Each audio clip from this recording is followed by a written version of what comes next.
കേരളീയമായ പശ്ചാത്തലത്തിൽ അങ്ങനെ ഒന്ന് നമുക്ക് ആവിഷ്കരിച്ചത് വേടനാണ്. അപ്പോൾ വേടൻ്റെ വാക്കുകൾക്കകത്ത് അത്തരത്തിലുള്ള വളരെ മൂർച്ചയുള്ള വാക്കുകളാണ്. അതിൻ്റെ താളവും സംഗീതവും ഒക്കെ മലയാളിയെ പുതിയ തലമുറയൊക്കെ വളരെ ആവേശം കൊള്ളിക്കുന്ന ഒന്നാണ്. ഭൂമി ഞാൻ വാഴുന്നിടം എന്ന വേടൻ്റെ പാട്ട് കാലിക്കറ്റ് സർവകലാശാലയുടെ പാഠ്യപദ്ധതിയിൽ ഇടം നേടിയിരിക്കുകയാണ്.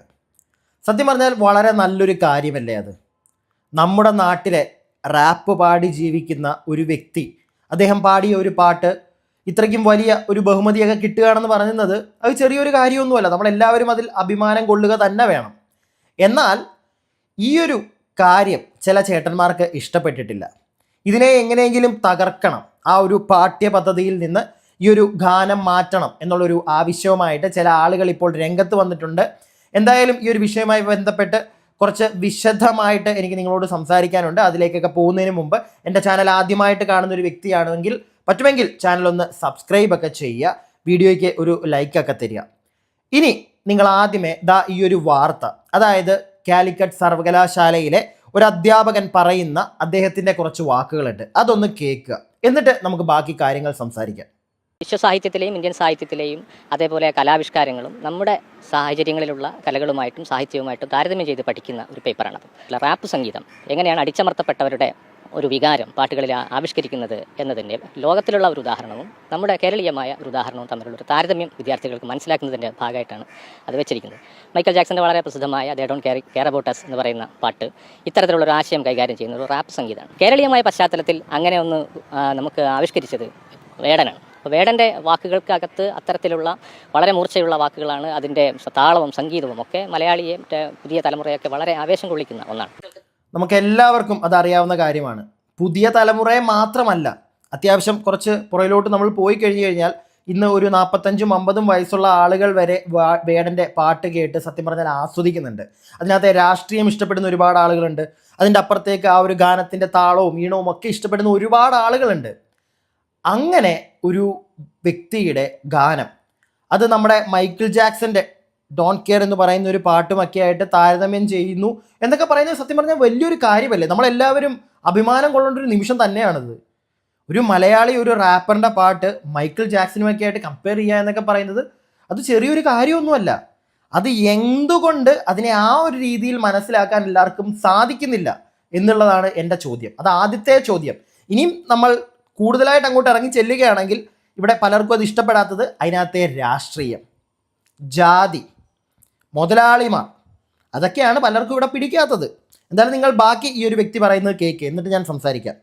വിദ്യാർത്ഥികൾക്ക് താരതമ്യം ചെയ്ത് പഠിക്കാൻ വേണ്ടിയിട്ടാണ് ഈ രണ്ട് പാട്ടുകളും ചേർത്ത് വെച്ചത്. വിദ്യാർത്ഥികളെ സംബന്ധിച്ച് വേടൻ്റെ പാട്ടുകളൊക്കെ വലിയ പരിചിതരായിട്ടുള്ള ആൾക്കാരാണ് അവർ. അപ്പോൾ അതൊരു ആവേശത്തോടെ വിദ്യാർത്ഥികൾ ഏറ്റെടുക്കുമെന്നാണ് സർവകലാശാല പ്രതീക്ഷിക്കുന്നത്, അല്ലേ? തീർച്ചയായും അതെ. വിദ്യാർത്ഥികൾ ഇപ്പോൾ ഏറ്റവും പുതിയ തലമുറ വളരെ ശ്രദ്ധയോടുകൂടി കേൾക്കുന്ന പാട്ടുകളാണ് ഈ പാട്ടുകൾ. അവരുടെ ഭാഷയാണ് ഉപയോഗിക്കുന്നത്. നമ്മൾ പരിചിതമായിരിക്കുന്ന എഴുത്തച്ഛൻ, ചെറുശ്ശേരി തുടങ്ങിയ കാര്യങ്ങളൊക്കെ അവിടെ പഠിക്കാനുണ്ട്. അതോടൊപ്പം ഏറ്റവും പുതിയ തലമുറയുടെ ഭാഷയും പഠിക്കേണ്ടതുണ്ട്. വേടനെ എതിർക്കുന്ന വിമർശിക്കുന്ന ആൾക്കാരുണ്ടാവും. വേടനുമായി ബന്ധപ്പെട്ട മറ്റു കാര്യങ്ങളൊക്കെ സർക്കാരും മറ്റു കാര്യങ്ങളും തീരുമാനിക്കേണ്ടതാണ്. വേടൻ്റെ പാട്ടാണ് നമ്മുടെ വിഷയം.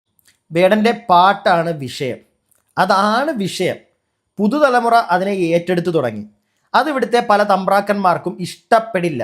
കാരണം പുതുതലമുറ സത്യങ്ങൾ അറിയരുത് എന്ന് കുറേ ആളുകൾ ചിന്തിക്കുന്നു, അല്ലെങ്കിൽ വിശ്വസിക്കുന്നു. അവരറിയരുത്, അവരറിഞ്ഞു കഴിഞ്ഞാൽ ചിലപ്പോൾ നാളെ നമുക്ക് പണിയാകും എന്നൊരു സാധനം ഉള്ളിൽ കൊണ്ട് നടക്കുന്ന ആളുകളായിരിക്കാം ചിലപ്പം ഇതിനെതിരെ നിൽക്കുന്നത്. അല്ലെങ്കിൽ ഒരു വ്യക്തിയുടെ ഒരു ഗാനം, അതിനെതിരെ ഇത്രയും വലിയ പ്രശ്നങ്ങൾ ഉണ്ടാക്കേണ്ട എന്താവശ്യമാണിരിക്കുന്നത്?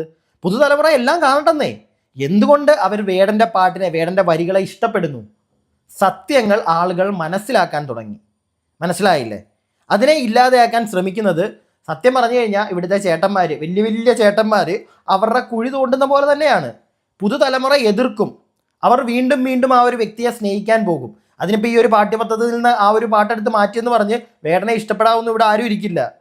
നേരത്തെ എന്തോരം ഇഷ്ടപ്പെട്ടിരുന്നോ ചിലപ്പോൾ അതിൻ്റെ ഡബിൾ ഇരട്ടി അങ്ങോട്ട് ഇഷ്ടം ചെല്ലും. അത് എല്ലാവരും ഒന്ന് മനസ്സിലാക്കുക. ഇനി ഞാൻ ഏതൊക്കെ മാമന്മാരാണ് ഇത് ഇല്ലാതെയാക്കാൻ ഇറങ്ങി തിരിച്ചിരിക്കുന്നത് എന്നുള്ളൊരു കാര്യം ഡീറ്റെയിൽ ആയിട്ട് പറയാം. അതിന് വേണ്ടിയിട്ട് ഈ ഒരു ക്ലിപ്പും കൂടെ നിങ്ങളൊന്ന് കണ്ടോ. വേടന്റെ പാട്ട് കാലിക്കറ്റ് സർവകലാശാല സിലബസിൽ ഉൾപ്പെടുത്തിയതിനു പിന്നാലെ ഇപ്പോൾ പ്രതിഷേധവുമായി ബി.ജെ.പി. രംഗത്തെത്തിയിരിക്കുകയാണ്. ബി.ജെ.പി. നോമിനി ആയിട്ടുള്ള സിൻഡിക്കേറ്റ് അംഗം എ.കെ. അനുരാജാണ് ഇപ്പോൾ വൈസ് ചാൻസലർ ഡോക്ടർ പി. രവീന്ദ്രന് പരാതി നൽകിയിരിക്കുന്നത്. ഈ പരാതി കത്തിൽ പറയുന്നത് ഇങ്ങനെയാണ്: ഈ കഞ്ചാവ് പോലുള്ള ലഹരി വസ്തുക്കളും മദ്യവും ഉപയോഗിക്കുന്ന ആളാണ് താനെന്നും ഇത് വരും തലമുറയ്ക്ക് തെറ്റായ മാതൃകയാണെന്നും സ്വയം സമ്മതിച്ച ആളാണ് വേടൻ. പാട്ട് സർവകലാശാലയുടെ പാഠ്യപദ്ധതിയിൽ ഉൾപ്പെടുത്തിയത് അത്യന്തം പ്രതിഷേധാർഹമാണ്. ലഹരി വസ്തുക്കൾ കൈവശം വെച്ചതിന് ഈ വേടനെ അറസ്റ്റിലായ സംഭവം ഉൾപ്പെടെ ഈ കത്തിൽ ഇപ്പോൾ സൂചിപ്പിക്കുന്നുണ്ട്. ഗായകനായ ഇയാളുടെ പല വീഡിയോകളും ഇയാൾ മദ്യം നിറച്ച ഗ്ലാസുകൾ ഉപയോഗിച്ചുകൊണ്ടിരിക്കുന്ന ദൃശ്യങ്ങൾ ഉൾപ്പെടുത്തിയിട്ടുണ്ട് എന്നും ഈ കത്തിൽ സൂചിപ്പിക്കുന്നുണ്ട്. വേടന്റെ രചന പാഠ്യപദ്ധതിയുടെ ഭാഗമാക്കുന്നത് ഇയാൾ ജീവിതത്തിൽ പിന്തുടരുന്ന അനുകരണീയമല്ലാത്ത വഴികൾ പകർത്താൻ വിദ്യാർത്ഥികളെ പ്രേരിപ്പിക്കൽ കൂടിയായി തീരുമെന്ന ആശങ്കയുണ്ടെന്നും ഡോക്ടർ എ.കെ. അനുരാജ് കത്തിൽ പറയുന്നു. മറ്റ് ഏതെങ്കിലും പ്രമുഖരായ എഴുത്തുകാരുടെയോ സംഗീതജ്ഞരുടെയോ കാമ്പുറ്റ രചനകൾ പഠനഭാഗമാക്കണമെന്നും ഈ കത്തിൽ ഇയാൾ ഡോക്ടർ എ.കെ. അനുരാജ് അഭ്യർത്ഥിക്കുന്നുണ്ട്. കഴിഞ്ഞ ദിവസമാണ് ഈ 4ാം സെമസ്റ്റർ BA മലയാളം പാഠ്യ പദ്ധതിയുടെ ഭാഗമായിട്ട് വേടന്റെ ഭൂമി ഞാൻ വാഴുന്നിടം എന്ന പാട്ട് എത്തിയിരുന്നത്. ഇതൊരു കമ്പാരിറ്റീവ് ലിറ്ററേച്ചർ എന്നൊരു വിഭാഗത്തിലാണ് ഈ പാഠ്യ. ഞാനൊരു കാര്യം ചോദിച്ചോട്ടെ, ഇപ്പം ഇതിനെതിരെ പ്രതിഷേധമായിട്ട് വരുന്ന ചേട്ടന്മാരോടാണ്, ചേട്ടാ നിങ്ങളാരും മദ്യം കഴിക്കില്ലേ? എനിക്കറിയാൻ പാടില്ല വേണ്ടി ചോദിക്കുക. ചിലപ്പം രണ്ടാമത് പറഞ്ഞ ആ ഒരു സാധനം അത് ചിലപ്പോൾ നിങ്ങൾ ഉപയോഗിക്കത്തില്ലായിരിക്കും, നമുക്കറിയില്ല. ഇനിയും ഒളിഞ്ഞും മറിഞ്ഞുമൊക്കെ നിങ്ങൾ ഉപയോഗിക്കുന്നുണ്ടോ എന്ന് നമുക്കറിയില്ല, നമ്മൾ പറയുന്നില്ല. പക്ഷെ നിങ്ങളാരും മദ്യം ഉപയോഗിക്കില്ലേ? അല്ല, ഈ മദ്യം എന്ന് പറയുന്ന സാധനം ഇവിടുത്തെ സർക്കാർ തന്നെ ഇറക്കി വിടുന്നതാണല്ലോ, അല്ലാതെ ആരും കുഴിച്ചുണ്ടാക്കുന്നൊന്നും അല്ലല്ലോ. പിന്നെ അത് കഴിച്ചു എന്ന് പറഞ്ഞ്, അല്ലെങ്കിൽ അത് കഴിച്ച ഒരാൾ പാട്ടെഴുതി, അല്ലെങ്കിൽ അദ്ദേഹം പാട്ട് പാടി, അല്ലെങ്കിൽ പാട്ട് പാടുമ്പോൾ അത് ഉപയോഗിച്ചു എന്ന് പറഞ്ഞ് എന്താണ് ഇവിടെ ഇത്ര പ്രശ്നം? അല്ല, നിങ്ങൾ ഈ സാധനമൊക്കെ നിങ്ങൾ നിർത്തലാക്കുന്നേ, എന്നിട്ട് അവൻ പാട്ട് എഴുതട്ടെ. അപ്പം നിങ്ങളെടുത്ത് പാഠ്യപദ്ധതിയിൽ ഉൾപ്പെടുത്തുമോ? അല്ല, എനിക്കറിയാൻ പാടില്ല. പിന്നെ അവനിവിടെ ആരെയും മറ്റേ വാ തുറന്ന് വായിക്കത്തോട്ട് വെച്ചു കൊടുക്കുന്നില്ല, ഞാൻ കണ്ടിട്ടില്ല.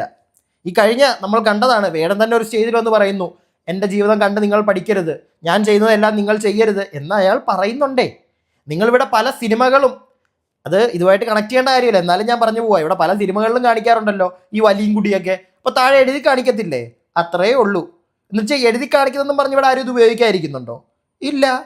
ഈ സിനിമകൾ കണ്ടിട്ടും ഉപയോഗിക്കുന്ന ആളുകളുണ്ടെന്നാണല്ലോ പല ആളുകളും പറയുന്നത്. ഞാൻ അതിലേക്കൊന്നും അധികമായിട്ടൊന്നും പോകുന്നില്ല. എന്നാൽ ഒരു കാര്യം ആലോചിക്കണം നിങ്ങളെല്ലാവരും. ഈ എതിർക്കാൻ ഒരു കാര്യവുമില്ലാതെ ഒരു പാട്ടിൻ്റെ പേരും പറഞ്ഞ ഒരു വ്യക്തിയെ ഇത്രയും വ്യക്തിഹത്യ ചെയ്യുമ്പോൾ ഒരു കൂട്ടം ആളുകൾ അയാളുടെ പുറകെ പോകും. നിങ്ങൾ എന്താണോ ചിന്തിക്കുന്നത്, അല്ലെങ്കിൽ എന്താണോ വിചാരിക്കുന്നത്, എന്താണോ നശിപ്പിക്കാൻ ശ്രമിക്കുന്നത്, അത് നടക്കില്ല.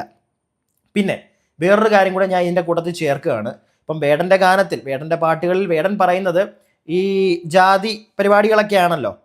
ഈ ജാതിയുടെ കേസിൽ കഴിഞ്ഞ ദിവസം നമ്മളൊരു കളി കണ്ടതാണ്. അതായത് ഈ കൃഷ്ണകുമാർ, നടൻ കൃഷ്ണകുമാറിൻ്റെ മകളുടെ, അറിയാമായിരിക്കുമല്ലോ, കൃഷ്ണകുമാറിനും അല്ലെങ്കിൽ കൃഷ്ണകുമാറിൻ്റെ മകൾക്കും എതിരെ നിന്ന ആ ഒരു 3 പെൺകുട്ടികൾ അവസാനം ഇറക്കിയ ഒരു സാധനമുണ്ട്, ജാതിക്കാട്. അത് ഒരു സൈഡിൽ ഇവിടെ നടക്കുന്നുണ്ട്, ഇല്ലയെന്ന് ഞാൻ പറയുന്നില്ല.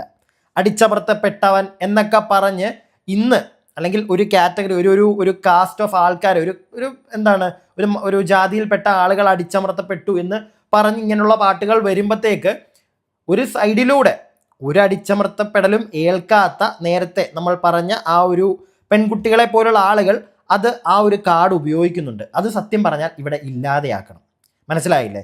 അടിച്ചമർത്തപ്പെടുന്നവരുണ്ടെങ്കിൽ അവരുടെ കൂടെ നമ്മൾ നിൽക്കണം. പക്ഷേ അത് ആ ഒരു പോയിന്റ് യൂസ് ചെയ്ത് അതിനെ യൂട്ടിലൈസ് ചെയ്ത് വൃത്തികേടുകൾ കാണിക്കാൻ ഒരുപാട് ആളുകൾ ഇനിയും മുന്നോട്ട് വരും. അവരെ നമ്മൾ തടയിടണം. അതിനെന്താണെന്ന് വെച്ച് കഴിഞ്ഞാൽ ഇവിടുത്തെ സർക്കാരും നിയമവും പോലീസും ഒക്കെ തന്നെ വിചാരിക്കണം. ഇല്ലെങ്കിൽ ഇത് യൂട്ടിലൈസ് ചെയ്യാൻ നേരത്തെ ഞാൻ പറഞ്ഞ കണക്ക് ഒരുപാട് ആളുകൾ വരും. അത് തെറ്റായിട്ടുള്ളൊരു സന്ദേശമായിരിക്കും നമ്മുടെ വരുന്ന തലമുറയ്ക്ക് കൊടുക്കുന്നത്, ഉറപ്പായിട്ടും. അതെനിക്ക് തോന്നുന്നു ഒരു സ്റ്റേജിൽ ഇനി വേടൻ തന്നെ ഇതിനെപ്പറ്റി സംസാരിക്കേണ്ട ഒരാവശ്യമുണ്ട്. ഇല്ലെങ്കിൽ വേടൻ്റെ വരികളിൽ വേടൻ പറയുന്ന കാര്യങ്ങൾ അത് ഒരു വിലയില്ലാതെയായി പോവും. അതെനിക്ക് വേടനോട് പറയാനുണ്ട്. ഒരു വിലയില്ലാതെയായി പോവും. കാരണം അത് നടന്നിട്ടുണ്ട്, നിങ്ങൾക്ക് നടന്നിട്ടുണ്ടായിരിക്കാം, ഇവിടെ കുറേ പേർക്ക് ഉറപ്പായിട്ടും നടന്നിട്ടുണ്ടായിരിക്കാം. പക്ഷേ അത് നടക്കാത്ത ആളുകൾ, അത് അനുഭവിക്കാത്ത ആളുകൾ വന്ന് അതിനെ യൂട്ടിലൈസ് ചെയ്ത് കള്ളങ്ങൾ പറയും. അത് തടയണം. അത് മാത്രമേ എനിക്ക് പറയാനുള്ളൂ. ഞാൻ എൻ്റെ അഭിപ്രായം പറഞ്ഞു. പിന്നെ വേറൊരു കാര്യം, അവൻ പാട്ടെഴുതട്ടെ, അവൻ പാട്ട് പാടട്ടെ, അത് ഇവിടെ കുട്ടികൾ പഠിക്കണമെങ്കിൽ അവർ പഠിക്കട്ടെ, അവർ ചിന്തിക്കട്ടെ, അവർ മനസ്സിലാക്കട്ടെ, ഇതിനകത്ത് തെറ്റും ശരിയും വരും തലമുറ മനസ്സിലാക്കട്ടെ. അല്ലാതെ അടിച്ചേൽപ്പിക്കാൻ നോക്കണ്ട. ആ പരിപാടി അങ്ങ് മാറ്റുക. ഞാൻ എൻ്റെ അഭിപ്രായം പറഞ്ഞു. നിങ്ങളുടെ അഭിപ്രായങ്ങൾ, കാണുന്ന ഒരു വ്യക്തിയാണെങ്കിലും ശരി, അല്ലെങ്കിൽ 10 പേരാണെങ്കിലും ശരി, നിങ്ങളുടെ അഭിപ്രായം താഴെ കമൻറ്റ് ബോക്സിൽ പറയുക. വീഡിയോ ഇഷ്ടപ്പെട്ടിട്ടുണ്ടെങ്കിൽ ലൈക്ക് ചെയ്യുക, സബ്സ്ക്രൈബ് ചെയ്യാതെ കാണുന്ന ആളുകൾ പറ്റുമെങ്കിൽ ഒന്ന് സബ്സ്ക്രൈബ് ഒക്കെ ചെയ്ത് സഹായിക്കുക.